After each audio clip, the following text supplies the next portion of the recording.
सभी को जय मसीह की। रोमियो 8 अध्याय 31 से पढ़ना शुरू करेंगे। 31 से लेकर 34 तक पढ़ेंगे। अतः इन सब बातों के विषय में क्या कहें? यदि परमेश्वर हमारी हो रहे जो तो हमारा विरोधी कौन हो सकता है? जिसने अपने निज पुत्र को भी ना रख छोड़ा परंतु उसे हम सब के लिए दे दिया, वह उसके साथ हमें और सब कुछ क्यों न देगा?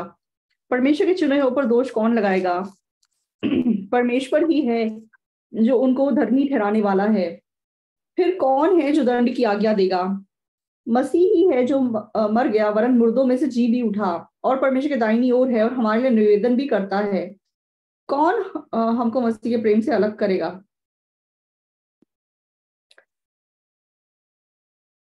क्या कलेश या संकट या उपद्रव या काल या नंगाई या जोखिम या तलवार?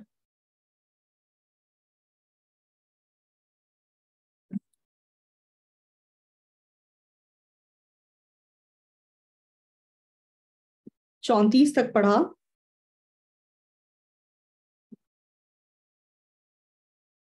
तो आत्मिक जीवन हमारे मेरे और आपके मन में जो निर्णय हम लेते हैं उस पे आधारित होता है।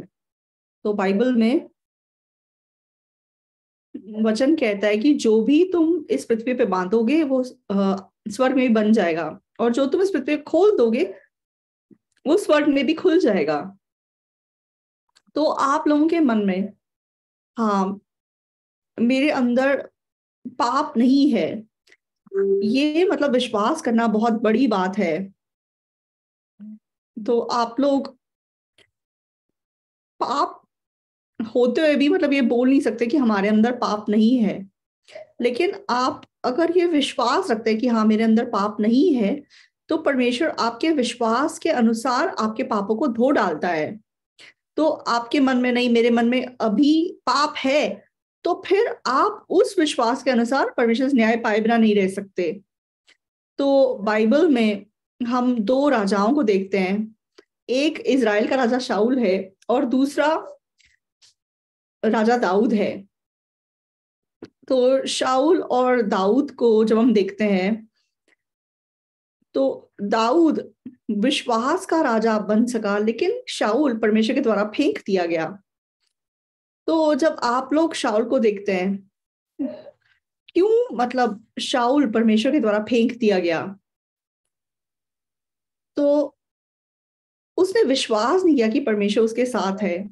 विपरीत रूप से दाऊद ने मतलब विश्वास किया कि परमेश्वर उसके साथ है।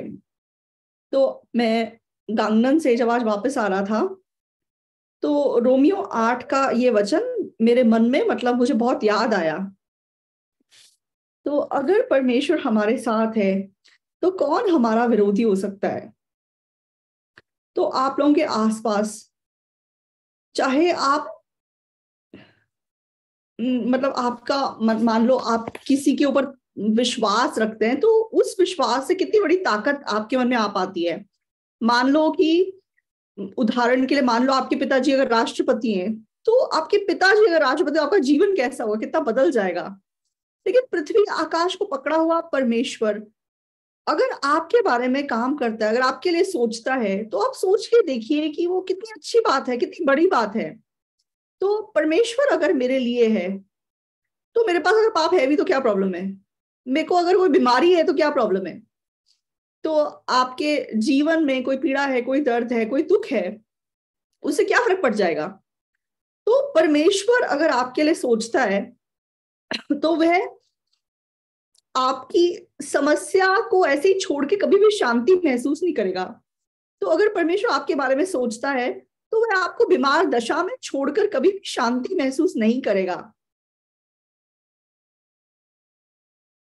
तो बाइबल हमें क्या बताती है? रोमियो 8 के वचन के द्वारा, यदि परमेश्वर हमारे लिए है तो कौन हमारा विरोधी हो सकता है? तो इस विषय में आज मैं 1 घंटा आपसे बात करना चाहता हूं। तो मैं नहीं जानता कि 1 घंटे में मैं अपनी बात को समझा पाऊंगा या नहीं समझा पाऊंगा, लेकिन मेरे मन में परमेश्वर मेरे लिए है ये सोचते हुए मैं अपने मन में इतना धन्यवादी हो सका और इतना खुश हो सका, इसलिए आज परमेश्वर ने मेरे मन में मन दिया कि ये वचन आज मैं आपके साथ बांटूंगी। तो बाइबल में जो शाऊल नाम का राजा था उसे परमेश्वर ने स्थापित किया, लेकिन ये राजा परमेश्वर ने परमेश्वर मतलब उसने मतलब शाऊल ने ये विश्वास नहीं किया कि परमेश्वर उसके साथ है, इसलिए इस राजा ने कैसा जीवन जिया, तो उसने मतलब अविश्वास का जीवन जिया।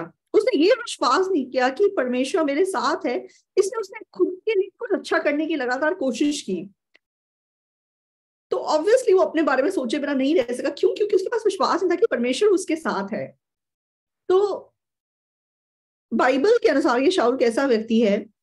तो शाऊल का जो पिता है वो कीश नाम का एक व्यक्ति है। तो एक दिन उस पिता का मतलब एक गधा खो जाता है, तो वह अपने बेटे को बोलते हैं कि तू मेरा गधा ढूंढ के लेके आ। लेकिन ये जो शाऊल है ये अपने मतलब पिता के गधे को ढूंढ नहीं पाता, इधर उधर लाइक भटक रहा होता है। तब ये भविष्यवक्ता शमूएल को मिलता है। तो शमूएल को मिलके तो परमेश्वर इसको परमेश्वर की इच्छा बताता है। तो हम इस विषय में पहले थोड़ा सा पढ़ेंगे। तो पहला शमूएल 10 का 1 अध्याय।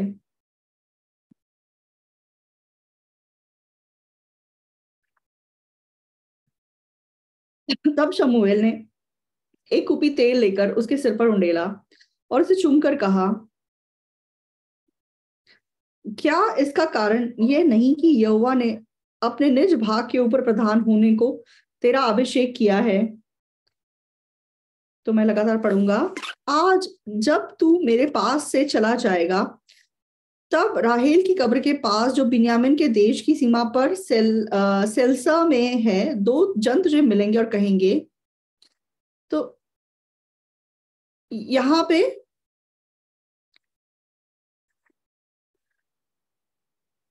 पे मतलब शमूएल उसको मतलब अभिषेक करता है। तो ये अपने पिता की गद्दियों को ढूंढने के लिए जाता है, लेकिन ढूंढ नहीं पाता। तो रास्ते में शमूएल इसको मिलता है और परमेश्वर इसको बोलता है कि तू इसको अभिषेक कर, उसको राजा बना दे। तो शमूएल उसके सर पे तेल उड़ेलता है और उसे राजा अभिषेक करता है, और फिर वो उसको छोड़ के चला जाता है। तो मतलब अभिषेक होने के बाद ये दोनों अलग अलग हो जाते हैं।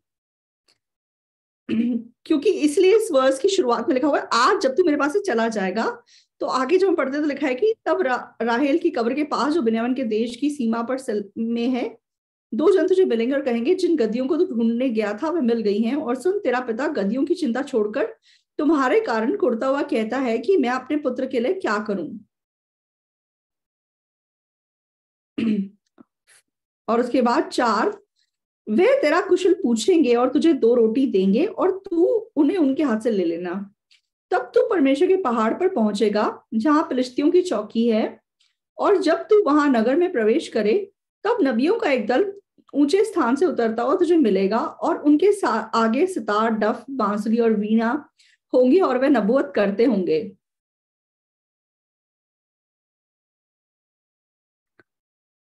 तब यहोवा का आत्मा तुझ पर बल से उतरेगा और तू उनके साथ होकर नबूवत करने लगेगा, और तू परिवर्तित होकर और ही मनुष्य हो जाएगा।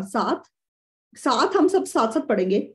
और जब ये 3 चिन्ह तुझे दिखाई पड़ेंगे, तब जो काम करने का अवसर तुझे मिले उसमें लग जाना, क्योंकि परमेश्वर तेरे संग रहेगा। तो शाऊल शमूएल के द्वारा अभिषेक किया जाता है और वह राजा नियुक्त किया जाता है, और फिर शमूएल और शाऊल मतलब सेपरेट हो जाते हैं। और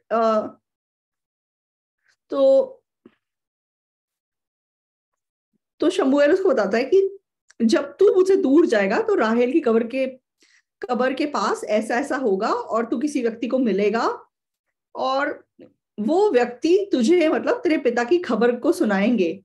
तो तेरे पिता ने तुझे गद्दियों को ढूंढने के लिए बोला था, लेकिन वो गद्दियां उसको मिल गई हैं, लेकिन अब वो तेरी चिंता में लग गया कि तू कहाँ चला गया, ये खबर तुझे सुनाई देगी। ऐसा करके शमूएल उसे पहले ही बता दिया। और दूसरी बात उसने क्या बोला कि तू रास्ते में बेतेल की ओर जाते हुए व्यक्ति को मिलेगा, और उन तीनों में से एक के पास रोटी होगी, वो तुझे 2 रोटी देगा। और फिर उसके तू थोड़ा आगे जाएगा तो वहां पे लोग मतलब डफ और डफली वगैरह बजाते हुए वो नीचे आ रहे होंगे और वो भविष्यवाणी कर रहे होंगे, वो नबूवत कर रहे होंगे। और जब तू उनको मिलेगा तो तू भी नबूवत करने लग जाएगा। तो शमूएल ने उसको 3 चिन्ह बताए कि ऐसा ऐसा ऐसा होगा, और अगर तू इन 3 चिन्हों को देखता है, जब ये 3 चिन्ह तेरी लाइफ में पूरे हो जाएंगे, तब अवसर के अनुसार तू काम करना। क्यों? क्योंकि ये साइन है कि परमेश्वर तेरे साथ है। तो ये शमूएल ने उसको सिखा दिया। तो आप लोगों के जीवन में ऐसे चमत्कार की तरह मतलब चिन्ह मान लो अगर आपके जीवन में उत्पन्न हुए हों, तो आप विश्वास करेंगे कि परमेश्वर आपके साथ है या नहीं है? मतलब आप क्या विश्वास करेंगे ऐसी परिस्थिति में? क्या मुश्किल सवाल पूछा मैंने आपको? तो आप मेरी बात समझ रहे हैं कि लगा लो कि आप शाऊल की जगह हैं और ऐसे चमत्कार आपके लाइफ में होते हैं। तो राहेल की कब्र पे राहेल की कब्र के पास वो जाता है और वहां से 2 लोग मिलेंगे। इसकी प्रोबेबिलिटी कितनी है?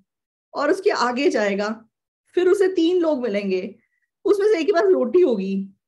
आप मतलब नॉर्मल सर्कमस्टांसेस में मतलब ये चमत्कार है, राइट? कितना चांस है कि ऐसा होगा? तो आगे वो जाएगा, फिर लोग बांसुरी डफ और मतलब सितार बजा रहे होंगे और वो उनको मिलेगा और वो नबूवत कर रहे होंगे और ये भी नबूवत करने लगेगा। तो ऐसे मतलब क्लियर साइंस परमेश्वर ने मतलब एक के बाद एक 3 उसको दिखाए, और परमेश्वर उसको बोला कि ये 3 साइन देखने के बाद तू ये विश्वास करना कि परमेश्वर तेरे साथ है। ये मतलब ये साइन उसको क्यों दिखाए गए? कि वो विश्वास करे कि परमेश्वर मेरे साथ है। तो आपके लाइफ में अगर 3 ऐसे साइन दिखाई देते हैं, तो क्या आप विश्वास नहीं करेंगे कि परमेश्वर आपके साथ है? तो आप विश्वास करेंगे, राइट?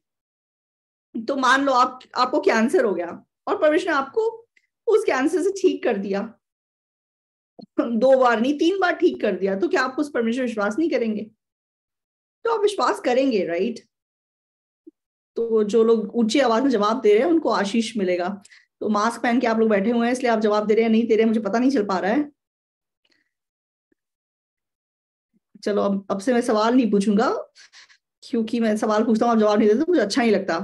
तो मतलब मैं जब बाइबल के वचन को पढ़ रहा था कि मतलब इतने क्लियर मिरेकल्स 3 उसको मतलब सीधे परमेश्वर ने दिखा दिए, तो मुझे ऐसा लगा कि अगर मैं शाऊल की जगह होता तो जरूर विश्वास करता कि परमेश्वर मेरे साथ है। तो फिर मैंने सोच के देखा कि मेरे लाइफ में परमेश्वर ने कितने चमत्कार किए हैं। मैंने मतलब अपने जीवन को पीछे मुड़ के देखा, तो परमेश्वर ने मेरे जीवन में कितने चमत्कार मुझे करके दिखाए हैं। तो आपके जीवन में कितने चमत्कार परमेश्वर ने किए हैं? क्या आपके पास बहुत महान विश्वास आज है? तो कल जब मैं बुसान वापस आ रहा था सरमन खत्म होने के बाद, तो एक पति पत्नी मुझसे मिलने के लिए आए और वो बोलने लगे कि पास आप बहुत बिजी होंगे लेकिन प्लीज कुछ टाइम निकालिए हमसे मिलने के लिए। मैंने कहा बताओ क्या हुआ? तो हम आपसे मतलब फेलोशिप करना चाहते हैं। तो मैंने उन दोनों को बिठाया और उनसे बातचीत करनी शुरू की। तो पत्नी कोई खास जवाब नहीं दे रही थी, लेकिन पति ज्यादा बात कर रहे थे। तो मैंने कहा कि आप यहाँ पहली बार आए हैं? तो उन्होंने बोला कि नहीं हमने उद्धार पाया है। मैंने कहा कि आप रेगुलरली चर्च आए हैं? तो ये मत पूछिए पास्टर जी आप, हम मतलब चर्च नहीं ज्यादा अटेंड किया हमने। मैंने कहा अच्छा। तो मैंने कहा आप रिट्रीट में आए हैं, बहुत अच्छा किया आपने, लेकिन पास्टर मैं चर्च चाहे नहीं आया लेकिन मेरा एक सपना है। तो उसका सपना है कि जैसे कोरिया में मतलब कोई कोई एरिया में जैसे जब रीडेवलपमेंट होता है तो बहुत सस्ते में अपार्टमेंट मिल जाता है। तो वो कह रहा है कि मेरा सपना है कि मुझे ऐसा एक अपार्टमेंट मिल जाए। तो तो इस बार वो कह रहा है कि ऐसा मौका फिर से मुझे मिलने के चांस हैं, लेकिन मतलब मेरे पास पक्का विश्वास नहीं है। तो मैंने कहा कि आप मुझसे प्रार्थना करवाने के लिए आए हैं? तो वो बोलने लगे कि पास्टर मैं सच में चाहता हूं कि ऐसा सस्ता घर मुझे मिल जाए, लेकिन मुझे लगता नहीं है कि मुझे मिलेगा, तो मैं क्या करूं? वो मुझे पूछ रहा था। तो मैंने उस भाई से पूछा कि भाई, आपको क्यों ऐसा लगता है कि वो जो अपार्टमेंट की लॉटरी है वो आपकी नहीं लगेगी? तो वो भाई बोलने लगा कि पास्टर आप मेरे हालात तो देख लो, मैं कभी चर्च आया हूं, मैंने कभी सर्विस अटेंड की है, या फिर मैंने क्या कोई मतलब आत्मिक जीवन में कभी रुचि दिखाई है? तो मैं ऐसा इंसान हूं, तो परमेश्वर मुझे क्यों मदद करेगा? तो कौन सा अच्छा जवाब दे रहा है कि परमेश्वर ऐसे व्यक्ति को हेल्प करेगा? तो फिर आज मतलब सर्विस के बाद आप चले जाइए, दोबारा आने की जरूरत ही नहीं है। तो मतलब, तो अगर आप ऐसा विश्वास रखते हैं तो आपका आत्मिक जीवन बिल्कुल सही है। तो आप यहाँ पे आमीन जाके घर जाके बोलेंगे कि नहीं नहीं ऐसा कैसे हो सकता है, तो फिर वो गलत है। तो ये भाई क्या बोल रहा था, तो ना तो इसने परमेश्वर को खोजा है, वचन से ये दूर है, ना ये फेलोशिप में है, मतलब विश्वास से कोई इसका लेना देना ही नहीं है, तो परमेश्वर मेरी मदद क्यों करेगा? वो ऐसा विश्वास रखता है कि परमेश्वर मेरी मदद नहीं करेगा। तो मुझे ऐसा लगा कि वो बड़ा फ्रैंक इंसान था, उसने फ्रैंकली अपना मन बता दिया।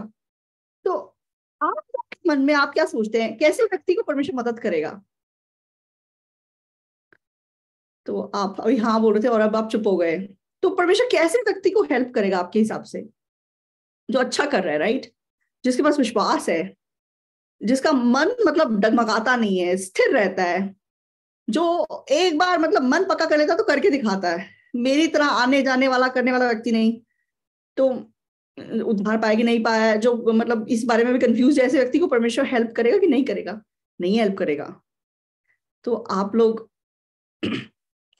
आप लोग ऐसा विश्वास मत कीजिए। तो परमेश्वर ने शाऊल के विषय में क्यों लिखा हुआ है?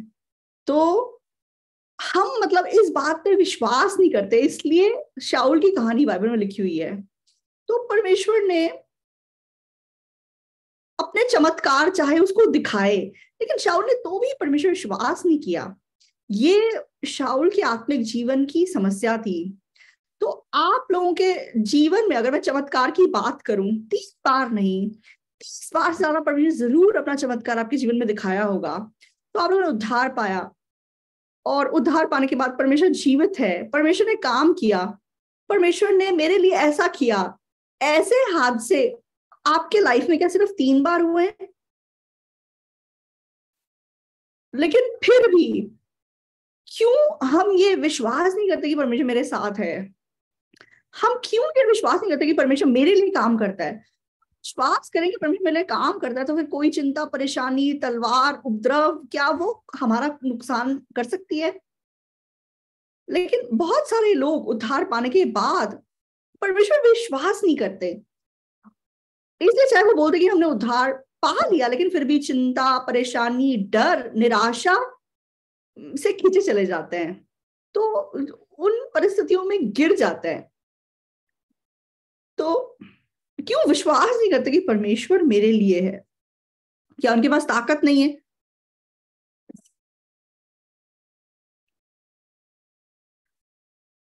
बट परमेश्वर ने मेरे जीवन में ये किया, परमेश्वर ने मेरी मदद की, परमेश्वर मेरे साथ है। अगर ऐसे आपके पास कोई अनुभव ना हो तो फिर आपको मतलब इतना बुरा नहीं लगेगा। लेकिन परमेश्वर ने शाऊल के जीवन में कितने चमत्कार किए। 10 का 7, पहला शमूएल 10 का 7। और जब ये चिन्ह तुझे दिखाई पड़ेंगे, तब जो काम करने का अवसर तुझे मिले उसमें लग जाना, क्योंकि परमेश्वर तेरे संग रहेगा। और तू मुझसे पहले गिलगाल को जाना, और मैं होम बलि और मेल बलि चढ़ाने के लिए तेरे पास आऊंगा। तू 7 दिन तक मेरी बाट जोते रहना, तब मैं तेरे पास पहुंचकर तुझे बताऊंगा कि तुझको क्या क्या करना है। जो ही उसने शमूएल के पास से जाने को पीठ फेरी, त्यों ही परमेश्वर ने उसके मन को परिवर्तित किया, और वह सब चिन्ह उसी दिन प्रकट हुए। क्या लिखा हुआ है? सब चिन्ह उसी दिन प्रकट हुए। लेकिन जब शाऊल ने गोलियत को देखा, तो शाऊल क्या करता है? तो जब गोलियत के सामने खड़ा होता है, वो क्या करता है? वो डर जाता है और छिप जाता है। तो जब मौका आता है, हाँ परमेश्वर मेरे साथ है, इस बात पे उसने विश्वास नहीं किया। तो ये शाऊल की बर्बादी के मार्ग पे जाने का मतलब रास्ता है। तो आप लोगों के जीवन में क्यों बदलाव उत्पन्न नहीं होता? क्योंकि आप घमंडी है इसलिए? नहीं, ऐसा नहीं है। आप मूर्ख है इसलिए? ऐसा नहीं है। आप उद्धार पाने से पहले भी मूर्ख थे, उद्धार पाने से पहले भी आप लोग घमंडी थे। तो आप घमंडी से परमेश्वर आपके लिए काम नहीं करेगा? ऐसा नहीं है। तो परमेश्वर हमारे साथ है, लेकिन समस्या क्या है कि हम उस परमेश्वर पे विश्वास नहीं करते। तो लोग, उनका पूरा ध्यान होता है कि कैसे अपने आप को बदलें, कैसे मूर्ख मैं बुद्धिमान बनूं, कैसे बेकार मैं लायक बनूं, कैसे मैं मतलब यूजलेस इंसान काबिल इंसान बनूं। उनका पूरा ध्यान अपने आप को बदलने की ओर होता है। जिस जिस प्रकार पाप करने वाला व्यक्ति अपने आप को पाप ना करने की कोशिश में लगा रहता है, लेकिन परमेश्वर में विश्वास नहीं करता। तो परमेश्वर अगर मेरे साथ है तो फिर क्या चीज प्रॉब्लम हो सकती है? तो परमेश्वर अगर मेरे लिए है तो क्या कोई उपद्रव या कोई विपत्ति या कोई सताव समस्या हो सकता है? कुछ भी समस्या नहीं है। तो जो मिनिस्टर लोग होते हैं, तो उनके मन में ऐसा मन होता है कि दूसरों से ज्यादा मेरा सर्मन अच्छा होना चाहिए, मुझे अच्छे से प्रचार करना है, अच्छे से मतलब विटनेसिंग करना है। लेकिन असलियत में उनको क्या मन रखना जरूरी है? उनको ये मन रखना जरूरी है कि परमेश्वर मेरे लिए है। तो तो फिर वो परमेश्वर मेरे लिए काम करेगा। तो हमारी देह व्यभिचार के लिए नहीं, प्रभु के लिए, और प्रभु मेरी देह के लिए। तो मैं अपने बारे में सोचूं उसके बदले परमेश्वर मेरे बारे में सोचे, वो 1000 गुना ज्यादा बेहतर बात नहीं है? लेकिन हम क्यों उस रास्ते का चुनाव ना करके अपनी मेहनत से कुछ परमेश्वर के लिए करने की कोशिश करते हैं, बदलने की कोशिश करते हैं? तो असली बदलाव क्या है? अपनी मेहनत, अपनी कोशिश पे हमारा बदलाव आधारित नहीं है, हमारा बदलाव परमेश्वर के ऊपर डिपेंड करता है। तो अगर आप विश्वास करें कि परमेश्वर मेरे लिए है, तो फिर उस विश्वास के अनुसार परमेश्वर आपकी रक्षा करेगा, हर विपत्ति में, हर सताव में, हर खतरे में, हर खालीपन में। तो फिर आप लोगों का जीवन कितना खुशी से भर जाएगा। तो दाऊद के अंदर भी बहुत दोष थे। तो उसने उरिया की पत्नी के साथ व्यभिचार किया था, और अपने पाप को छिपाने के लिए उसने मतलब जबरदस्ती उरिया को युद्ध में भेज दिया और उसको मरवा दिया, और उसके कारण उसका प्यारा बेटा मर जाता है। उसका बेटा अम्नोन मर जाता है, उसका बेटा अबशलोम मर जाता है, उसका बेटा अदोनिया मर जाता है। तो उसका बेटा मतलब उसकी रखेलों के साथ कुकर्म करता है। इतना मतलब पीड़ाजनक घटनाएं उसके उसके जीवन में होते हैं। तो ऐसे हादसे को देख के दाऊद बोल सकता है ना कि हाँ परमेश्वर ने मुझे फेंक दिया, परमेश्वर मेरे लिए नहीं है, परमेश्वर ने तो मुझे त्याग दिया। तो चाहे वो मतलब इतना रो रहा है कि उसके अंदर रोने की ताकत नहीं बची है, लेकिन फिर भी मतलब वचन कहता है कि उसने यहोवा के द्वारा बल प्राप्त किया। तो कैसे वो यहोवा का अनुग्रह पा सका? उसने विश्वास किया कि परमेश्वर मेरे साथ है। तो मेरे प्यारे भाई बहनों, तो मेरे अंदर पाप बहुत ज्यादा है ऐसा नहीं है। तो आपके पास पाप ज्यादा है, इसीलिए परमेश्वर को आपके लिए होना जरूरी है। मेरे पास बुद्धि नहीं है, इसीलिए आपको परमेश्वर की जरूरत है। तो मूर्ख खुद को बदलने की कोशिश मत कीजिए, बेकार खुद को ताकतवर बनाने की कोशिश मत कीजिए। तो परमेश्वर इस चर्च में,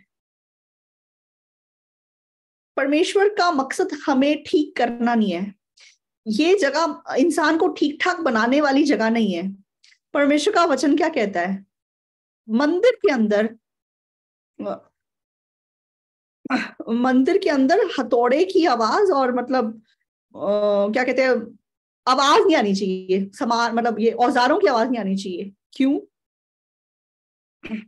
क्योंकि उसने एक ही चढ़ावे के द्वारा उन्हें जो पवित्र किए जाते हैं सर्वदा के लिए सिद्ध कर दिया है। तो जिस पल हमने उद्धार पाया, परमेश्वर ने उस पल हमें सिद्ध कर दिया है। तो अगर तू मतलब हथौड़ी चलाएगा और मतलब वॉट एवर लाइक पत्थर को काटने का जो काम है मंदिर के अंदर नहीं करना है। वचन में लिखा है मंदिर के अंदर हथौड़ी की और वो मतलब औजारों की आवाज नहीं आनी चाहिए। तो ये वो जगह नहीं है जहाँ इंसान को ठीक किया जाता है। ये जगह वो जगह है जहां हम रियलाइज करते हैं कि परमेश्वर ने मुझे सिद्ध कर दिया है।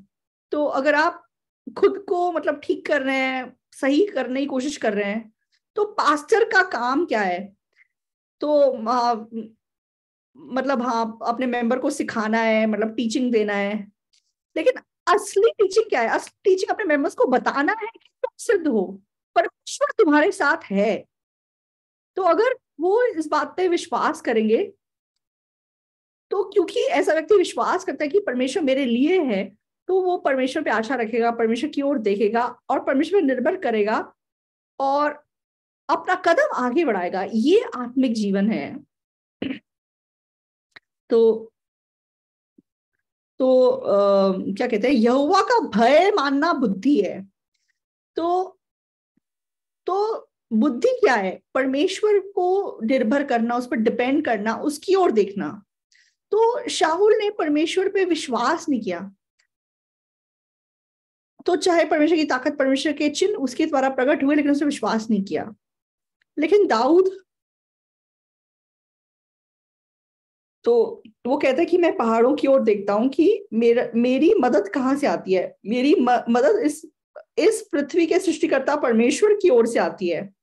तो चाहे उसके पास बहुत चिंताएं थी, परेशानियां थी, लेकिन उसने यहोवा पे विश्वास किया। वो चीज उसकी सबसे बड़ी ताकत थी। तो आज आप लोग जो यहाँ मौजूद हैं, आपने उद्धार पाया है, आपने उद्धार नहीं पाया है, आप लोगों के मन में अगर आप विश्वास करते हैं कि परमेश्वर मेरे लिए है, तो आपके जीवन में अद्भुत बदलाव उत्पन्न हुए बिना नहीं रह सकता।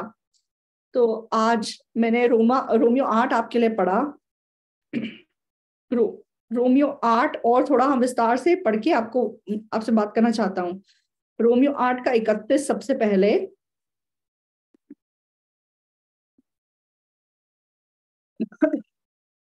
अतः इन बातों के विषय में हम क्या कहें? यदि परमेश्वर हमारी ओर है तो हमारा विरोधी कौन हो सकता है? तो परमेश्वर अगर मेरे लिए है तो ये अच्छी बात है या नहीं है? तो परमेश्वर मेरे लिए है, ये हम कैसे जान सकते हैं? तो परमेश्वर अगर मेरे लिए है तो बहुत अच्छी बात है, लेकिन परमेश्वर मेरे लिए है ये हम जान कैसे सकते हैं? तो ऑफ कोर्स लाइक वचन के द्वारा जान सकते हैं, लेकिन कौन से वचन के द्वारा? तो जिस वचन से हमने उद्धार पाया, ऐसा मत बोलिए। तो परमेश्वर अगर मेरे लिए है तो मेरा विरोधी कोई नहीं हो सकता। तो तो परमेश्वर मेरे लिए है, इस बात को हम जान कैसे सकते हैं? रोमियो 8 का 32, तो बाइबल में सब जवाब लिखे हुए हैं। जिसने अपने निज पुत्र को भी ना रख छोड़ा परंतु उसे हम सबके लिए दे दिया, वे उसके साथ हमें और सब कुछ क्यों ना देगा?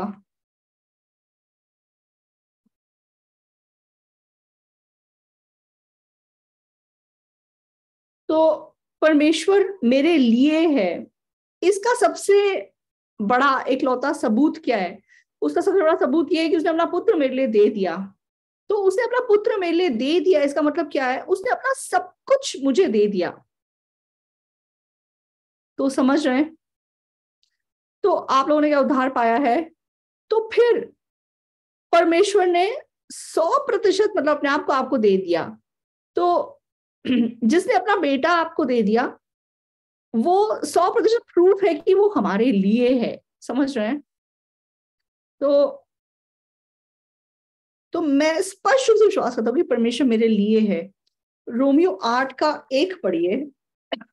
अतः अब जो मसीह यीशु में है उन पर दंड की आज्ञा नहीं।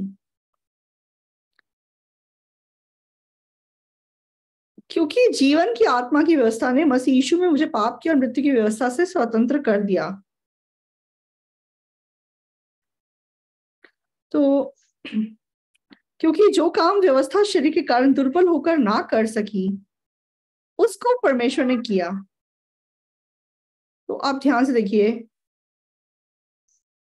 क्योंकि जो काम व्यवस्था शरीर के कारण दुर्बल होकर ना कर सकी, तो ऐसे लिखा हुआ है, व्यवस्था किसके द्वारा काम करती है? शरीर के द्वारा काम करती है। लेकिन व्यवस्था अगर हमारे पास लाइक ये बॉडी नहीं होगी तो फिर शरीर मतलब व्यवस्था का कोई मायना नहीं रह जाएगा, उसका कोई मतलब नहीं रह जाएगा। खून मत करो, व्यभिचार मत करो, चोरी मत करो, अपने पड़ोसी को अपने समान प्रेम करो, तो परमेश्वर की सेवा करो। ये किसको करना पड़ेगा? शरीर को करना पड़ेगा, राइट? तो व्यवस्था शरीर को बोलता है कि मुझे छोड़, तू किसी और देवता की उपासना नहीं करेगा, तू खून मत कर, तू व्यभिचार मत कर। व्यवस्था ने मतलब शरीर से ये मांग रखी, लेकिन शरीर दुर्बल होने के कारण उन उन मतलब उनको नहीं मान सका, उसकी मांग को पूरा नहीं कर सका। इसलिए वचन में लिखा है कि व्यवस्था शरीर के कारण दुर्बल होकर ना कर सकी। तो आप लोग कमजोर हैं या फिर शरीर कमजोर है या फिर व्यवस्था कमजोर है? तो आप थोड़ा सोच के जवाब दीजिए। तो क्या व्यवस्था कमजोर है या शरीर कमजोर है? तो हम एक जवाब नहीं दे पा रहे हैं। तो बाइबल हमें क्या बता रही है, दुर्बल कौन है?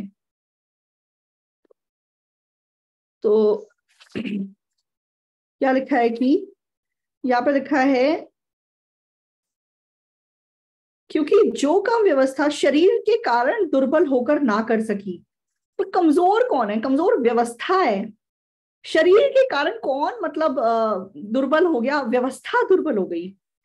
तो तो व्यवस्था ने शरीर को बोला कि तू खून मत कर, लेकिन शरीर ने खून कर दिया। तो मतलब व्यभिचार मत करो, शरीर ने व्यभिचार कर दिया। तो व्यवस्था कितना भी चिल्लाती रहे, शरीर ने उस व्यवस्था को मतलब हरा दिया। समझ रहे हैं? तो इसीलिए आप लोग डरावने लोग हैं। तो आप परमेश्वर से भी डरते नहीं है, नर्क से भी डरते नहीं है, बस अपने मन मर्जी से जीना चाहते हैं। लेकिन शैतान आपको कैसे धोखा देता है? तू कमजोर है, तू कमियों से भरा है। इसीलिए आपके मुंह पे बात मतलब बैठी हुई है, हाँ शरीर कमजोर है, शरीर कमजोर है, शरीर दुर्बल है, और ऐसा बोलते बोलते आप नरक के द्वार तक चले जाते हैं। तो आप कमजोर नहीं है, आप परमेश्वर से डरते नहीं है, तो आप नरक से भी डरते नहीं है। तो लोग बोलते हैं कि बस मर गए तो मर गए, ऐसा नहीं है। तो मरने का सब कुछ खत्म नहीं है। तो हमने एक प्ले देखा था इस बार। तो पिताजी बोलते मैं मरना चाहता हूँ, मरना चाहता हूँ, लेकिन अचानक से क्या बोलने लगते हैं?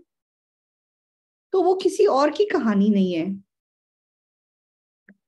तो व्यवस्था शरीर के कारण दुर्बल होकर नहीं कर सकी।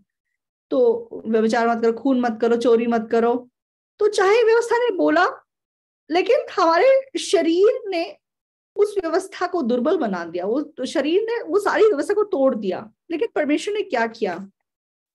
तो जो काम व्यवस्था शरीर दुर्बल होकर ना कर सकी, उसको परमेश्वर ने किया। कैसे किया? अर्थात अपने ही पुत्र को, जिसके अंदर कोई पाप नहीं था, उसे पापमय शरीर की समानता में इस दुनिया में भेजा, और यीशु के शरीर के ऊपर हमारे सारे पाप को मतलब लाद दिया। तो आप पाप को लेकर पैदा हुए और आप पापी जीवन जी रहे हो, इसलिए आप अलग व्यवस्था के अनुसार जी नहीं सकते। इसलिए परमेश्वर ने हमारे बिल्कुल एक समान यीशु मसीह को बिना पाप के दुनिया में भेजा, और हमारे पाप को यीशु मसीह के शरीर के ऊपर लाद दिया। तो मेरा पाप से भरा हुआ शरीर, बिल्कुल सेम वही शरीर पहन के यीशु मसीह आए, लेकिन वो यीशु बिना पाप के शरीर को लेके आया है। इसलिए मैं जो पापी है उसको यीशु मसीह के साथ एक कर दिया गया। इसलिए यीशु मसीह का शरीर मेरे वजह से गंदा हो गया, वो पाप से भर गया, उसे पापमय बना दिया। इसलिए जब उसे क्रूस पर चढ़ाया गया, यीशु मसीह क्या चिल्ला के बोलते हैं, एली एली लमा सबक्तानी, हे परमेश्वर तुमने मुझे क्यों त्याग दिया। तो परमेश्वर यीशु मसीह को नहीं फेंकता है। तो क्रूस के ऊपर चढ़ाया हुआ यीशु मसीह, तो वह मतलब पाप से भरा हुआ नहीं था। तो मतलब मैं और यीशु एक हो गए और परमेश्वर ने मुझे क्रूस पे चढ़ा दिया। तो परमेश्वर ने आपको यीशु मसीह के साथ साथ क्रूस पे चढ़ा दिया। आमीन, जोर से बोलिए। तो यीशु मसीह को इस दुनिया में भेजने का मकसद, हम जो पाप से भरे हुए थे हमें यीशु मसीह के साथ एक कर दिया और क्रूस पे चढ़ा दिया। रोमियो 8:3 में क्या लिखा हुआ है? रोमियो 8:3 को एक बार हम देखेंगे। क्योंकि जो काम व्यवस्था शरीर के कारण दुर्बल होकर ना कर सकी, उसको परमेश्वर ने किया, अर्थात अपने ही पुत्र को पाप में शरीर की समानता में और पाप बलि होने के लिए भेजकर शरीर में पाप पर दंड की आज्ञा दी। तो यीशु मसीह के शरीर के ऊपर मतलब मैं जो पाप से भरा हुआ है मुझे और उसको एक कर दिया। तो हमारा पाप सारा किसके ऊपर चला गया? तो हमारा पाप यीशु मसीह के शरीर के ऊपर चला गया और यीशु मसीह का शरीर क्रूस पे चढ़ाया गया, उसको कीलें ठोकी गई, उसको कांटों का मुकुट पहनाया गया। तब परमेश्वर ने हमारे पापों की सारी जो कीमत है उसको चुका दिया। तो इसलिए मरकुस 10 अध्याय को जब हम देखते हैं तो मरकुस 10 का 45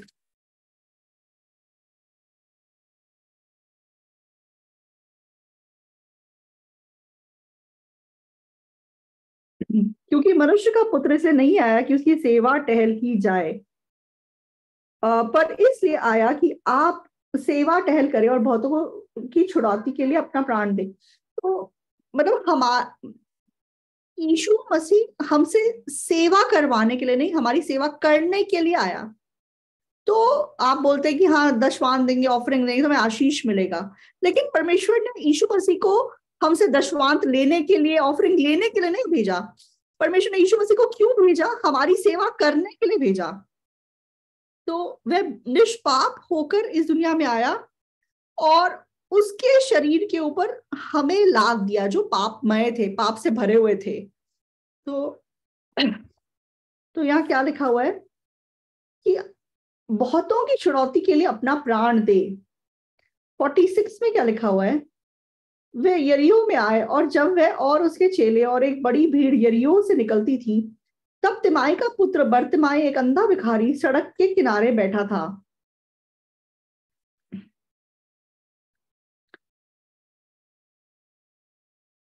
तो वह ये सुनकर कि यीशु नासरी है, पुकार पुकार कर कहने लगा, हे दाऊद की संतान, यीशु मुझ पर दया कर। बहुतों ने उसे डांटा कि चुप रहे, पर वह और भी पुकारने लगा, हे दाऊद की संतान, मुझ पर दया कर। तब यीशु ने उठकर कहा, उसे बुलाओ। तो बर्तिमाई एक अंधा है। तो बर्तिमाई वह सड़क के किनारे बैठा था और वो भीख मांग रहा था और यीशु मसीह उस जगह से गुजर रहे थे। तो लोग बोलते ही मतलब बर्तिमाई ने ऊंचे आवाज से बोलना शुरू कर दिया, मुझे मदद करो, मुझे मदद करो। तो फिर लोग क्या बोलने लगे? चुप रहे। क्यों? क्योंकि इजराइल में तो एक बांझ या कोढ़ी या अंधे, इन तीनों को शापित माना जाता है। मतलब लोग उसको शापित मानते हैं। इसीलिए अंधा मतलब अंधा पैदा हुआ है, चाहे उसकी कोई गलती नहीं है, लेकिन इजरायली क्या मानते हैं? हाँ, ये क्यों अंधा पैदा हुआ है? क्योंकि ये मतलब श्रापित है। तो लोग इसे बोल रहे चुप रहे, चुप रहे, तू अंधा है इसलिए तू चुप रहे। तो वो लोग इसे चुप रहने के लिए बोल रहे हैं, लेकिन बर्तिमाई क्या बोल रहा है? तो बर्तिमाई बोल रहा है कि चुप रहे, लेकिन वो और ऊंची आवाज से चिल्ला रहा है कि मेरी मदद करो। क्यों? यीशु मसीह किसके लिए आया? तो यीशु मसीह पापी को बुलाने के लिए आया, तो वह हमारी सेवा करने के लिए इस दुनिया में आया। तो आप क्योंकि मूर्ख हैं, क्योंकि आप बेकार हैं, इसलिए परमेश्वर आपकी हेल्प नहीं करेगा, ऐसा नहीं है। तो तो आप उस यीशु पे विश्वास नहीं करते, इसलिए वो आपकी मदद नहीं कर पाता। तो लोग कहते हैं, हाँ तेरे पास तो विश्वास नहीं है, तू तो कितना इंसानी सोच विचार रखता है, तू तेरे अंदर तो पाप बहुत है, तू तो मतलब कमजोर है। तो अब आप क्या बोलिए, तब आप कैसे जवाब दीजिए? हाँ सही बात है, इसलिए यीशु मसीह मुझे उद्धार देने के लिए इस दुनिया में आया, ऐसे विश्वास करके उनको जवाब दीजिए। लेकिन लोग सोचते हैं कि मेरे अंदर इतना पाप है, मेरे जैसे व्यक्ति को क्या परमेश्वर हेल्प करेगा? मैं तो कितना कितना मतलब शारीरिक हूं, क्या परमेश्वर मुझे हेल्प करेगा? तो इसलिए मैंने क्या बोला, भाई आप चिंता मत करो। तो आप बहुत शारीरिक हैं, और मतलब मतलब आपके जैसे व्यक्ति को मदद करने के लिए यीशु मसीह इस दुनिया में आया। तो उस भाई का चेहरा इतना उज्जवल हो गया। तो उसकी उनकी जो पत्नी है, वो साइड में बैठ के सोच रही थी कि आप ऐसा बोलोगे तो ये और चर्च नहीं आएगा। तो हमें क्या लगता है कि मतलब किसको परमेश्वर मदद करेगा? हाँ, जो बहुत सिंसियर है, जो मन जिसका हमेशा स्थिर रहता है, जो अपना मन पक्का करके रहता है, मतलब एक पेड़ के समान जो मतलब जड़ करके खड़ा हुआ है, जो मतलब बदलता नहीं है, ऐसे व्यक्ति को हम सोचते हैं कि परमेश्वर हेल्प करेगा। लेकिन बाइबल ऐसा नहीं बोलता है। परमेश्वर कहता है कि मैं धर्मियों के लिए नहीं, पापियों के लिए आया। मैं सेवा करवाने के लिए नहीं, सेवा करने के लिए आया। तो ताकि मैं बहुतों के लिए अपने प्राण को फिरौती के रूप में वो दे सके। तो अगर ऐसा है, आप लोग अपने वजह से दुखी मत होइए, आपका मन जो बदलता रहता है उसकी वजह से आप परेशान मत होइए। तो मेरी पत्नी हमेशा मुझे एक बात बोलती है, तो तो बोलती है कि तो बोलती कि तुम मतलब कितनी कमियों कमजोरियों से भरे हुए व्यक्ति हो, तुम आगे बढ़ बढ़ के कुछ काम मत किया करो। तो मेरी तो शक्ल से ही मतलब मेरे अंदर प्रॉब्लम्स बहुत है। तो मैंने अपनी पत्नी को बोला, अगर मैं चुपचाप बैठा रहूंगा और कुछ नहीं करूंगा तो फिर क्या मेरी प्रॉब्लम सब खत्म हो जाएंगी? तो अगर मैं चुपचाप बैठा रहूंगा तो मेरे अंदर की सारी कमियां घटियां खत्म हो जाएंगी। तो मेरे अंदर बहुत प्रॉब्लम्स हैं, इसलिए मुझे खड़े होके क्या चिल्ला के बोलना जरूरी है? हाँ, परमेश्वर मेरी मदद करेगा। अगर परमेश्वर मेरी मदद नहीं करेगा तो किसकी मदद करेगा? तो परमेश्वर अगर मुझे इग्नोर करेगा तो फिर मैं कैसे जीऊंगा? मेरे प्यारे भाई बहनों, तो परमेश्वर आपके साथ है, आप उस बात पे विश्वास कीजिए। वो आपके आत्मिक जीवन की बुद्धि है। तो बहुत सारे लोग अपने आप को बदल के, हाँ जब मैं सिद्ध हो जाऊंगा तब परमेश्वर मेरी मदद करेगा, ऐसा लोग धोखा खाते हैं। ऐसा नहीं है। तो यिर्मयाह क्या कहता है? क्या एक हबशी अपना चमड़ा बदल सकता है, या एक चीता अपने धब्बे हटा सकता है? तो एक हबशी अपना रंग नहीं बदल सकता, एक चीता अपने धब्बे नहीं हटा सकता। तो मान लो अगर वो ऐसा कर सके, तो भी तुम जो बुराई करना सीख गई हो भलाई कर सकोगी। तो क्या एक चीता अपने धब्बे हटा सकता है? तो अगर वो हटा सके तो आप भी अच्छा इंसान बन सकते हो। तो फिर अगर वो ऐसा कर सके तो आप भी बहुत अच्छे विश्वासी बन सकते हो। तो अपने अंदर विश्वास को खोजने की कोशिश मत कीजिए। आपके अंदर अगर आप विश्वास खोजते रहेंगे तो आपको अनंत काल तक विश्वास नहीं मिलेगा। तो आपने अब तक कोशिश की है, राइट? तो आप सोचते हो कि कब मेरे पास विश्वास आएगा, सही है? लेकिन अभी भी क्या आपके पास विश्वास है या नहीं है? अभी भी आपके पास विश्वास नहीं है, सचमुच में नहीं है, तो फिर आप परमेश्वर पर निर्भर क्यों नहीं करते? तो आप परमेश्वर में विश्वास क्यों नहीं करते? तो हमारे चर्च में जो पास्टर बोलते हैं मेरे पास विश्वास नहीं, उनको सबसे ज्यादा डांट पड़ती है। तो अगर आपके पास विश्वास नहीं तो परमेश्वर पर निर्भर क्यों नहीं करते? अगर आपके पास विश्वास नहीं है तो आप क्यों इधर ही बैठे हुए हो? तो अगर आपके पास विश्वास नहीं है तो परमेश्वर पे ही, परमेश्वर के साथ आप हियाव से खड़े रहिए। तो मेरे पास सच में बहुत सारी शर्मिंदगी की बातें हैं। तो मेरी पत्नी अच्छी तरह जानती है, तो इसलिए तो मेरी पत्नी बोलती है कि तुम मतलब चुपचाप से रहा करो, पीछे पीछे रहा करो, तो तुम मतलब नंबर 1 मत बनो, तो तुम मतलब लास्ट भी मत बनो कि तुम्हें हमेशा फेलोशिप मिलती रहे। मैं मैं चाहती हूँ बस तुम चुपचाप से रहो कि ज्यादा दिखाई भी ना दो और मतलब ज्यादा मुश्किलें भी ना दिखाई दें। तो आप सभी ऐसे ही चाहते होंगे, लेकिन मुझे वो पसंद नहीं है, क्योंकि अगर मैं चुपचाप बैठा रहूंगा, क्या मैं परमेश्वर का अनुग्रह पाऊंगा? तो आज मैं वर्तमान के बारे में जब पढ़ रहा था तो मैं इतना धन्यवादी हुआ। तो सब लोग बोल रहे कि तू चुप रहे, अंधे चुप रहे, तुझे परमेश्वर श्राप दिया तू अंधा है, तो परमेश्वर तेरी मदद नहीं करेगा, तू अंधा है इसलिए तू चुप रहे। लेकिन वर्तमान और जोर से चिल्लाता है, तो यीशु मुझ पे दया कर, यीशु मुझ पे दया कर।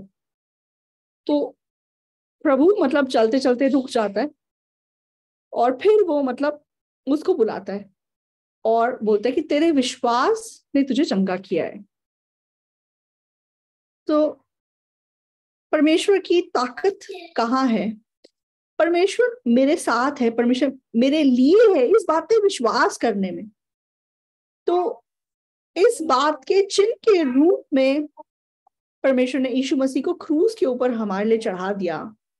तो आज आप लोगों ने गॉस्पेल क्लास में वचन सुना होगा, तो यीशु मसीह जब क्रूस पे चढ़ाया गया तो हमारे सारे पापों को लेकर वह क्रूस पे चढ़ गया। और परमेश्वर क्या बोलता है? वो देखो परमेश्वर का मेमना जगत का पाप उठा ले जाता है। तो वो यीशु मसीह हमारा प्रभु है। तो आप क्यों ये सोचते हैं कि प्रभु आपके लिए नहीं है? जिस प्रभु ने अपने इकलौते पुत्र को आपके लिए दे दिया, तो वह उस पुत्र के साथ साथ आपको सब कुछ क्यों ना देगा?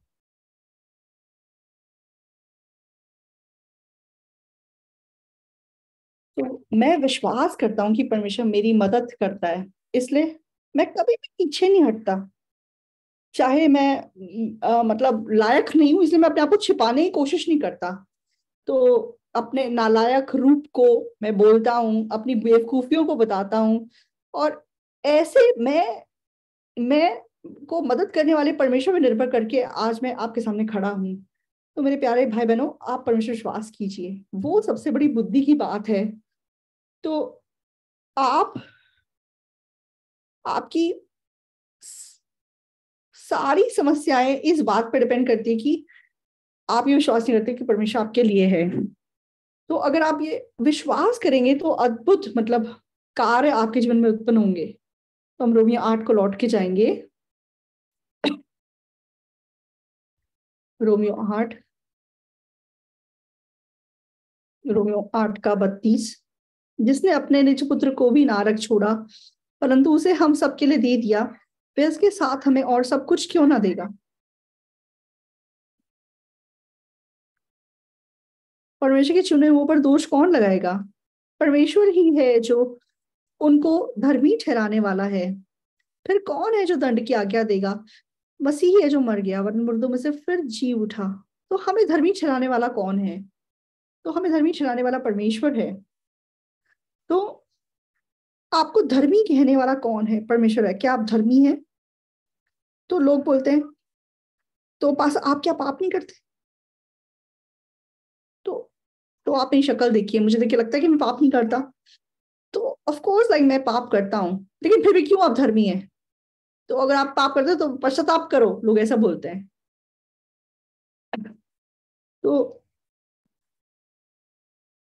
यीशु मसीह क्रूज पे हमारे लिए मर गया, ऐसा बोलते हुए लोग बोलते मेरे अंदर पाप है। तो कोरिया में कितने लोग यीशु पे विश्वास करते हैं? तो हाँ, यीशु मसीह मेरे पापों के लिए क्रूज पे मर गया बोलते हैं, जानते हैं, लेकिन बोलते कि मैं पापी हूं। तो वो कोई नम्रता की बात नहीं है, तो वो परमेश्वर को मतलब परमेश्वर की निंदा करने की बात है। तो वो बिल्कुल भी नम्रता नहीं है। तो बाइबल हमें बताती है कि किस पाप की कोई क्षमा नहीं है। इब्रानियों किताब में उस पाप के विषय में लिखा हुआ है। इब्रानियों 10 अध्याय,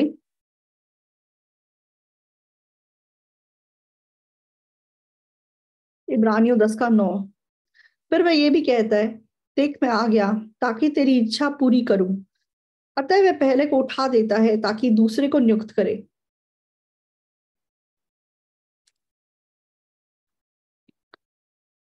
तो परमेश्वर की इच्छा को पूरा करने वाला कौन है? मैं नहीं, यीशु मसीह है।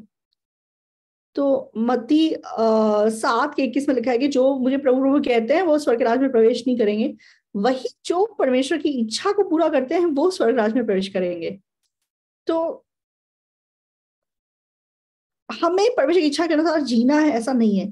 हम हम पाप करते हैं, हम मतलब पाप करने में बहुत तेज लोग हैं। हम परमेश्वर की इच्छा के अनुसार नहीं जी सकते, इसलिए कौन आया? तो मैं उसकी इच्छा को पूरा करने के लिए आया हूं। वह पहले को उठा देता है ताकि दूसरे को नियुक्त करे। तो ये यीशु मसीह है। तो पहला क्या है? पहला बकरों और बछड़ों की बलि को के द्वारा मतलब पापों की क्षमा प्राप्त करना है, लेकिन उसके द्वारा पाप को शुद्ध नहीं किया जा सकता। इसलिए दूसरा बलिदान, यीशु मसीह खुद बलिदान वस्तु बन गया और उसने अनंत छुटकारा प्राप्त किया। इस मकसद से वो इस दुनिया में आया। इब्रानियों 10 का 10। उसी इच्छा से हम यीशु मसीह की देह के एक ही बार बलिदान चढ़ाए जाने के द्वारा पवित्र किए गए हैं। हर एक याजक तो खड़े होकर प्रतिदिन सेवा करता है और एक ही प्रकार के बलिदान को जो पापों को कभी भी दूर नहीं कर सकते बार बार चढ़ाता है। तो पाप करना बलि चढ़ाना, पाप करना बलि चढ़ाना ये मतलब जब हम मतलब बलि चढ़ाते हैं उस टाइम तक उसका असर रहता है। इसलिए ये जो बलियां हैं वो परमानेंटली आपका पाप हटा नहीं सकती। तो आज ज्यादातर प्रेस्बिटेरियन चर्च, बैप्टिस्ट चर्च, ज्यादातर कोरिया के चर्चेस क्या बताते हैं? रोज चर्च जाओ, रोज मतलब पश्चाताप करो, रोज माफी मांगो। तो अगर वो माफी नहीं मांगेंगे, पश्चाताप नहीं करेंगे, तो फिर वो बोलेंगे नहीं तुम्हारे अंदर पाप है। तो वो स्वर्ग जाने का मार्ग नहीं है। तो बाइबल बोलती कि हर एक याजक तो खड़े होकर प्रतिदिन सेवा करता है और एक ही प्रकार के बलिदान को जो पापों को कभी भी दूर नहीं कर सकते बार बार चढ़ाता है। इसलिए पाप करना, अंगीकार करना, इससे हमारे पापों की क्षमा नहीं प्राप्त हो सकती। 12, परंतु ये व्यक्ति तो पापों के बदले एक ही बलिदान सर्वदा के लिए चढ़ाकर परमेश्वर के दाहिने जा बैठा। तो यीशु मसीह ने जो बलिदान चढ़ाया वो कैसा चढ़ावा है? वो अनंत काल का चढ़ावा है। तो जो याजक है वो इस पृथ्वी पे बलि चढ़ाता था, लेकिन यीशु मसीह ने जो बलि चढ़ाई वो स्वर्ग में चढ़ाई जाने वाली बलि थी। इसीलिए यीशु मसीह जो बलि चढ़ाते हैं वो अनंत काल की बलि है। 14, क्योंकि उसने एक ही चढ़ावे के द्वारा उन्हें जो पवित्र किए जाते हैं सर्वदा के लिए सिद्ध कर दिया है। तो हमें कब तक के लिए सिद्ध कर दिया गया है? अनंत काल के लिए सिद्ध कर दिया गया है। तो हम रोज रोज अगर पाप करें तो वो पाप भी ऑलरेडी परमेश्वर ने सिद्ध कर दिए हैं। आमीन। 16, प्रभु कहता है कि जो वाचा मैं उन दिनों के बाद उनसे बांधूंगा वह ये है कि मैं अपने नियमों को उनके हृदय पर लिखूंगा और मैं उनके विवेक में डालूंगा। तो जो पुराना मतलब नियम था वो पत्थर के ऊपर लिख के दिया गया था, मतलब पुराने जो 10 आज्ञाएं थी। लेकिन जो नई वाचा है, परमेश्वर ने हमें नई वाचा कहाँ दी है? हमारे विवेक में, हमारे हृदय में उसको डाला है। तो पहला जो वाचा था वो मूसा के द्वारा पत्थर पे लिख के दिया गया था, लेकिन जो नया नियम जो नई व्यवस्था परमेश्वर ने दी है वो क्या है? 17, फिर वह ये कहता है कि मैं उनके पापों को और उनके अधर्म के कामों को फिर कभी स्मरण ना करूंगा। तो ये आपके मन में, आपके हृदय में परमेश्वर ने डाल दिया है, समझ रहे हैं? तो परमेश्वर ने आपके मन में ये विश्वास डाला कि मैं तेरे पाप को स्मरण नहीं करूंगा। तो आपको और कुछ नहीं पता, कोई बात नहीं, बस आप परमेश्वर आपके पापों को स्मरण नहीं करेगा। तो हियाव से परमेश्वर के सामने जाइए। तो आपके अंदर पाप है? नहीं है। नहीं है, क्यों नहीं है? परमेश्वर ने बोल दिया कि मैं उसको स्मरण नहीं करूंगा, इसलिए मेरे अंदर पाप नहीं है। क्या तुमने पाप नहीं किया? हाँ, मैंने पाप किया है। तो कैसे आप बोल सकते मेरे अंदर पाप नहीं है? परमेश्वर बोल दिया मैं स्मरण नहीं करूंगा। और 18 में क्या लिखा है? और जब इनकी क्षमा हो गई तो फिर पाप का बलिदान नहीं रहा। तो क्यों परमेश्वर हमारे पाप को याद नहीं करता? क्यों? उसने उसको क्या कर दिया है? वचन कहता है उसको क्षमा कर दिया। तो अनंत काल का बलिदान क्योंकि चढ़ा दिया, इसलिए प्रभु हमारे पापों को स्मरण नहीं करता। इतना आपने समझ लिया, राइट? तो 26 वचन अब देखते हैं। क्योंकि सच्चाई की पहचान प्राप्त करने के बाद, तो आप लोगों ने सच्चाई सुन ली, राइट? लेकिन यदि हम जानबूझकर पाप करते रहे तो पापों के लिए फिर कोई बलिदान बाकी नहीं रहा। क्यों? हाँ, दंड का एक भयानक बाढ़ जोना और आज आग का ज्वलन बाकी है जो विरोधियों को भस्म कर देगा। जब मूसा की व्यवस्था का ना मानने वाला 2 या 3 जनों की गवाही पर बिना दया के मार डाला जाता है, तो व्यवस्था को तोड़ने वाला भी मार डाला जाता था। लेकिन यहाँ जानबूझ के पाप करना क्या है? 29 में क्या लिखा है? तो सोच लो कि वह कितने और भी भारी दंड के योग्य ठहरेगा जिसने परमेश्वर के पुत्र को पांव से रौंदा और वाचा के लहू को जिसके द्वारा वह पवित्र ठहराया गया था पवित्र जाना है और अनुग्रह की आत्मा का अपमान किया है। तो यीशु मसीह के लहू को अपवित्र जानना और अनुग्रह की आत्मा का अपमान करना, ये जानबूझ के किया गया हुआ पाप है। तो मतलब परमेश्वर के पुत्र को पांव से रौंदना और वाचा के लहू को जिसके द्वारा पवित्र ठहराया गया था अपवित्र जानना। तो मतलब ये बोलना कि मैं पवित्र नहीं हूं, मेरे अंदर अभी पाप है, इसका मतलब आप यीशु मसीह के लहू को अपवित्र जान रहे हैं। इसलिए सुसमाचार को सुन के जो इस पर विश्वास नहीं करता वो जानबूझ के पाप कर रहा है। तो जिसने सुसमाचार को सुना नहीं है उसके ऊपर ये पाप नहीं है। लेकिन आप जिन्होंने सुसमाचार सुन लिया, आप ये याद रखो, आपने सुसमाचार सुन लिया, यीशु मसीह ने आपका पाप अनंत काल के लिए धो दिया और वो हमारे पापों को और हमारे अधर्म के कामों को फिर कभी स्मरण नहीं करेगा। इस वचन को परमेश्वर ने बोल दिया कि मैं आपके मन में, आपके विवेक में डालूंगा, लेकिन फिर भी आप बोलोगे कि मेरे अंदर पाप है, इसका मतलब आप वाचा के लहू को अपवित्र जान रहे हो। तो मेरे अंदर पाप है ऐसा बोलने का मतलब है कि यीशु ने मेरे पाप नहीं धोए हैं। तो ये बिल्कुल भी नम्रता की बात नहीं है। तो पास्टर लोग नम्रता से बोलो कि मेरे अंदर पाप है, ये सब बेकार की बात है। तो नम्रता की बात क्या है? मेरे अंदर पाप नहीं है, विश्वास करना कि परमेश्वर ने मुझे धर्मी ठहराया है। तो मेरे 2 बच्चे हैं, तो मैंने कभी भी अपने बच्चों को कोई प्रॉमिस नहीं किया। क्यों? क्योंकि अगर प्रॉमिस करते हैं तो फिर प्रॉमिस को मतलब कीप करना पड़ता है, तो रखना पड़ता है, सही है?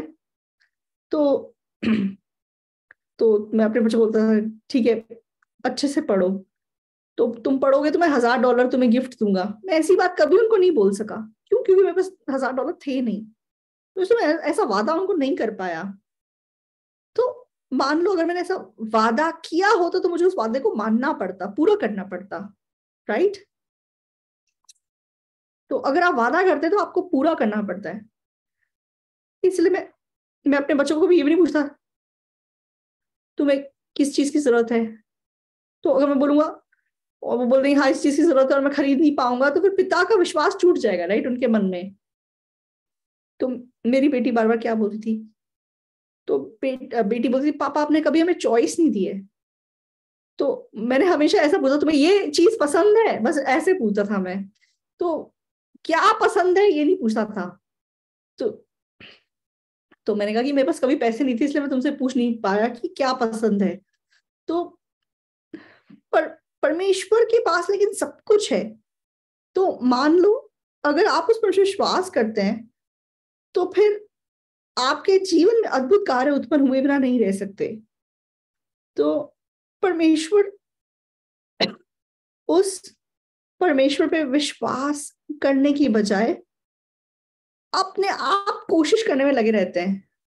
तो परमेश्वर के लायक बनने की कोशिश करते हैं, परमेश्वर के लिए कुछ करने की कोशिश करते हैं। लूका 10 में हम व्यवस्थापक को देखते हैं जो यीशु मसीह को जाके मिलता है। तो यीशु मसीह को जाके क्या बोलता है, हे गुरु अनंत जीवन पाने के लिए मैं क्या करूं। तो ज्यादातर कोरिया के चर्च कोर्स यही बोलते हैं, परमेश्वर मैं क्या करूं कि आपका अनुग्रह मुझे मिले। परमेश्वर मैं क्या करूं कि मेरे पति को आपका अनुग्रह मिले। मैं क्या करूं कि मेरे बच्चे बदल जाएं। मैं क्या करूं कि मेरा विश्वास बढ़ जाए। तो आप लोग धोखा मत खाइए। तो विश्वास से जीने के लिए आपको कुछ करने की जरूरत नहीं है। आपके पति को बदलने के लिए आपको कुछ करने की जरूरत नहीं है। तो काम परमेश्वर को करना होगा। तो हमें केवल इस सच्चाई पे विश्वास करना है। तो हमें विश्वास करना कि परमेश्वर मेरे लिए काम करेगा।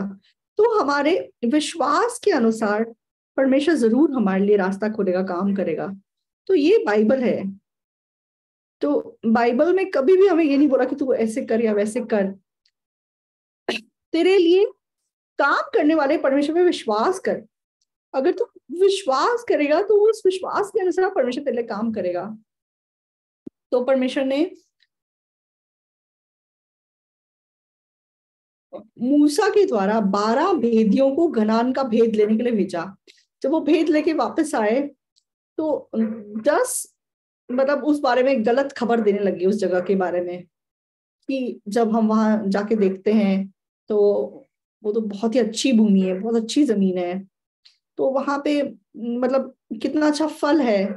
तो हम वहां के अंगूर लेके आए, इन अंगूरों को देखो। तो मतलब अंगूर का गुच्छा जो है वो 2 लोगों ने उठाया था एक डंडे के ऊपर। तो मैं बहुत क्यूरियस होता हूँ ये बात सुन के कि इतना बड़ा अंगूर का गुच्छा कैसे हो सकता है कि 2 लोगों ने उठाया था। सही है। तो आपने बड़ा अंगूर का गुच्छा देखा है। तो आजकल कोई स्पेशल मतलब अंगूर आते हैं, बहुत बड़े बड़े गुच्छे होते हैं उनके। लेकिन इतना बड़ा गुच्छा कैसे हो सकता है कि दोनों को मतलब उसको लकड़ी के ऊपर उठाना पड़ेगा। तो लोगों ने मतलब मजाक किया होगा, ये क्या मजाक कर रहे हो, तो इसको उठा के क्यों लाए यहाँ पे। लेकिन तो 2 लोग कनान के मतलब अंगूरों को उठा के लेके आए। तो एक अंगूर शायद मतलब आड़ू के बराबर था, मतलब इतना बड़ा था। तो इसे उसे उठा के ले आए और बोला कि देखो ये कनान के अंगूर हैं। तो ऐसे अंगूर कौन खाता होगा। इसको खाने वाले वो अनाकवासी हैं। तो वो बड़े लंबे चौड़े अनाकवासी हैं जो ये खा के जीते हैं। तो वो लोग गोलियत को जानते हैं। तो गोलियत की हाइट कितनी थी, 6 क्यूबिट उसकी हाइट थी। तो 1 क्यूबिट जो है हमारी मतलब सबसे बड़ी उंगली से लेके हमारी मतलब क्या कहते हैं कोनी तक इतना लेंथ होता है। तो 55 सेंटीमीटर्स, एक बड़े इंसान का हाथ इतना लंबा बड़ा होता है। तो 1 क्यूबिट अप्रोक्सीमेटली 50 सेंटीमीटर्स है और 6 क्यूबिट है इसका मतलब 3 मीटर। तो आप सोचो मेरे से डबल बड़ा है गोलियत। 6 क्यूबिट से भी बड़ा है वो। तो मतलब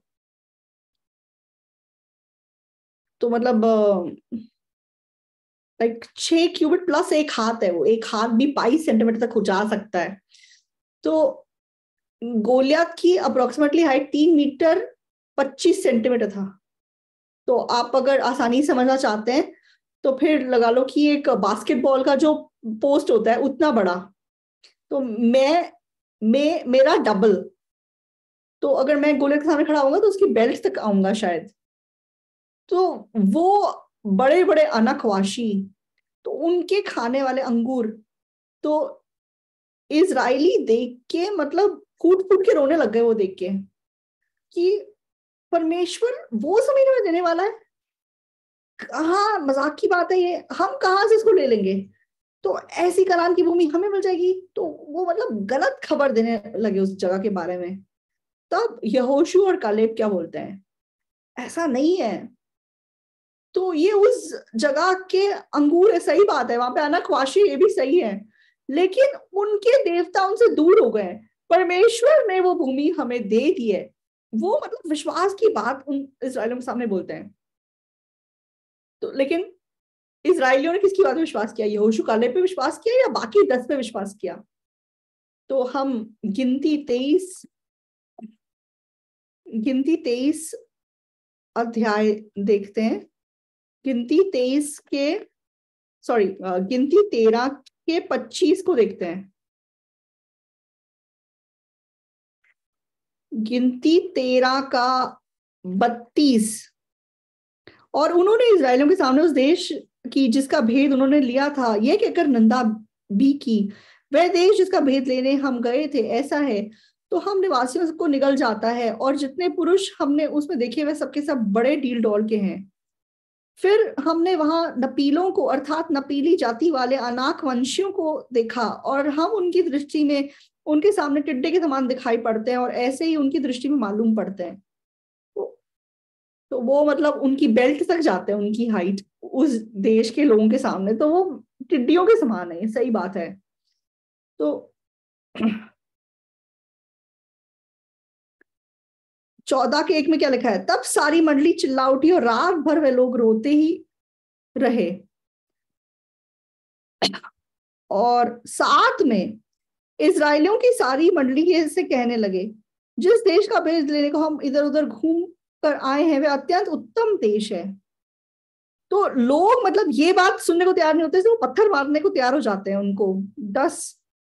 तब सारी मंडली चिल्ला उठी कि इन पर पथराव करो। तब यहोवा का तेज मिलावला तंबू में सब इस्राएलियों पर प्रकाशमान हुआ। तो मतलब ये क्यों उनके ऊपर पत्थर मार रहे हैं, क्योंकि इनकी बात पे लोग विश्वास नहीं करते, बाकी 10 की बातों पर विश्वास करते, इन लोगों की बातों पर विश्वास नहीं करते। तो परमेश्वर उनको क्या बोलता है, 26।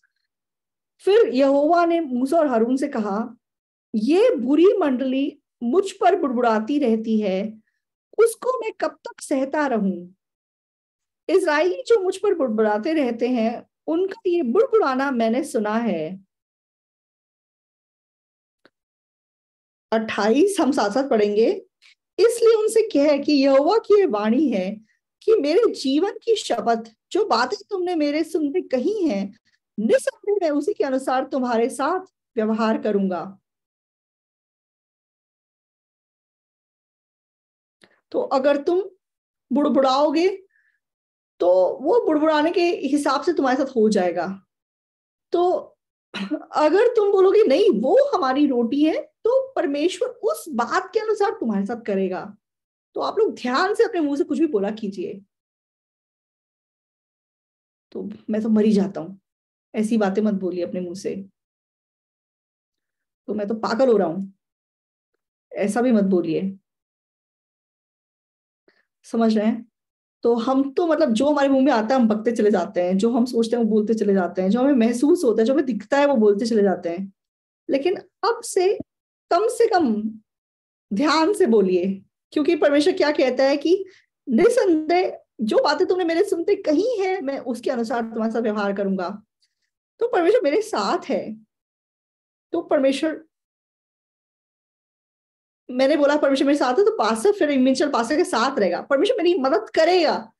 तो परमेश्वर उस वचन के अनुसार आपकी मदद करेगा, ये मैं नहीं बोल रहा हूं, तो ये परमेश्वर का वचन है। परमेश्वर मैं धर्मी हूं, हाँ सही है, मेरे बेटे ने तुझे धर्मी बनाया है। परमेश्वर पवित्र हूं, हाँ सही है, मेरे बेटे ने तुझे पवित्र बनाया है।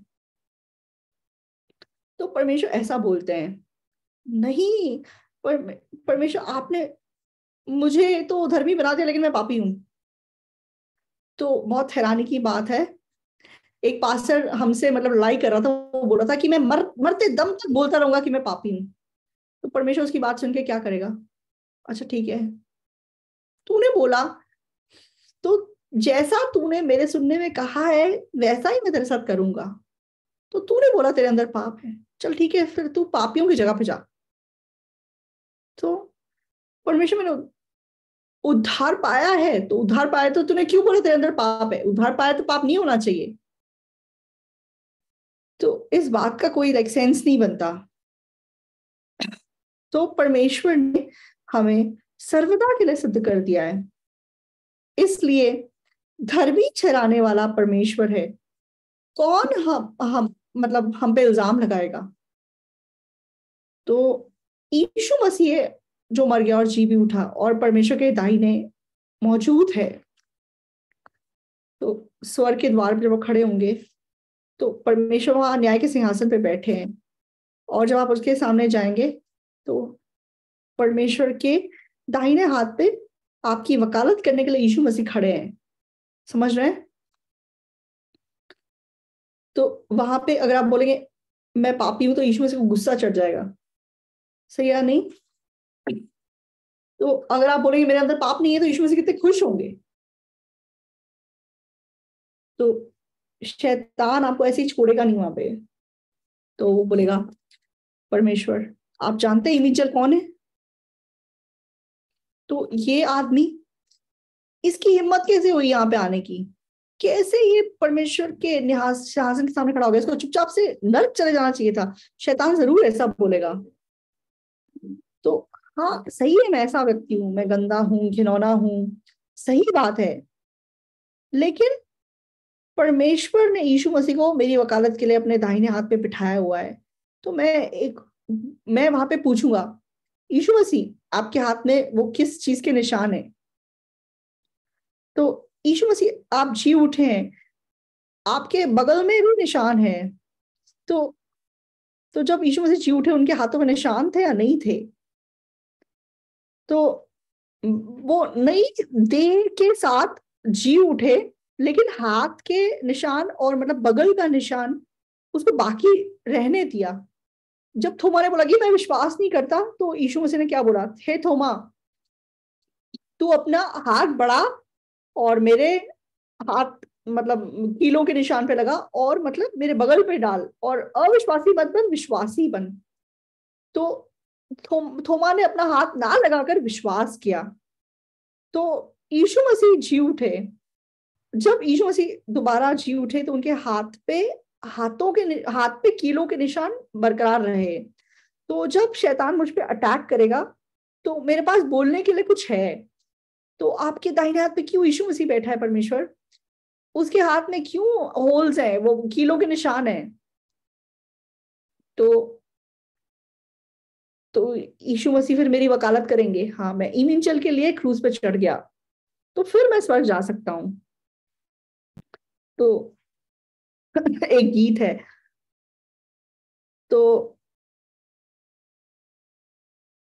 इस दुनिया में चाहे तू फेल हुआ हो लेकिन उसके हाथ के निशानों को देखकर संतुष्ट रहे, बेकार की चीजों पे हाथ मत लगाइए, यीशु मसीह को की ओर देखिए।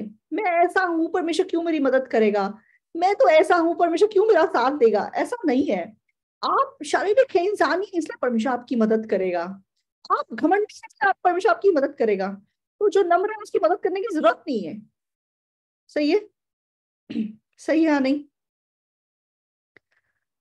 तो शैतान कैसे धोखा देता है, तू शारीरिक है इसलिए इसलिए तेरी मदद नहीं करेगा, तो शरीर की मदद नहीं करेगा तो फिर किसकी मदद करेगा। तो आमीन बोलना तो जोर से बोलिए। तो आप चाहे शरीर का ढेर है, तो ये मत बोलो मैं शरीर का ढेर हूं मैं चर्च नहीं जाऊंगा, आत्मिक लोग चर्च जाएंगे। तो मैं शारीरिक हूं, हालेलुया, इसलिए परमेश्वर मेरी मदद करेगा, ये विश्वास कीजिए, समझ रहे हैं। तो आप आत्मिक बनने की कोशिश में कितने साल आपने बिता दिए। तो आप मतलब बनने की कोशिश में लगे हुए लेकिन कुछ नहीं हो पा रहा है, तो आत्मिक मत बनिए। तो शारीरिक मेरे लिए परमेश्वर काम करता है, ये विश्वास कीजिए। तो वो मेरे लिए सच में क्रूस पे चढ़ा। एक और वचन पढ़ के हम खत्म करेंगे। इब्रानियों 4:14।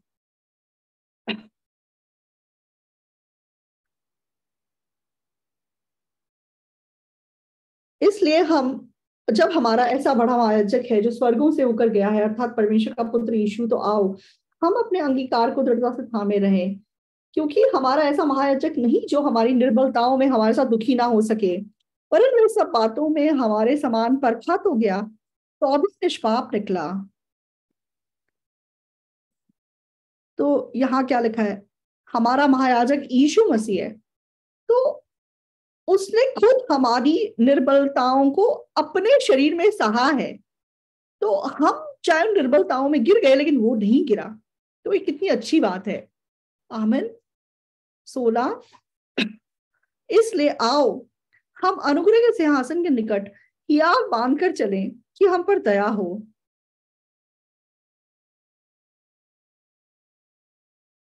तो प्लीज आप लोग हियाव रखिए। तो आप चाहे गिर गए लेकिन यीशु मसीह कभी नहीं गिरा, तो अपने आप को ना गिरने वाले व्यक्ति बनाने की कोशिश मत कीजिए, आपको गिरा हुआ रहने दीजिए। उस यीशु पे निर्भर कीजिए जो नहीं गिरता, और अपना कदम आगे बढ़ाइए। इसको हम आत्मिक जीवन कहते हैं। समझ रहे हैं? हाँ, मैं बेकार हूं, लेकिन प्रभु सच में बुद्धिमान है। तो वो प्रभु अगर मेरे लिए है तो फिर क्या चीज समस्या हो सकती है? तो हम पाप पे जीत नहीं सकते, लेकिन यीशु मसीह पाप पे जीत गया और वह क्रूस पे चढ़ाया गया, और तीसरे दिन वो फिर से जी उठा, उसने जीत प्राप्त की।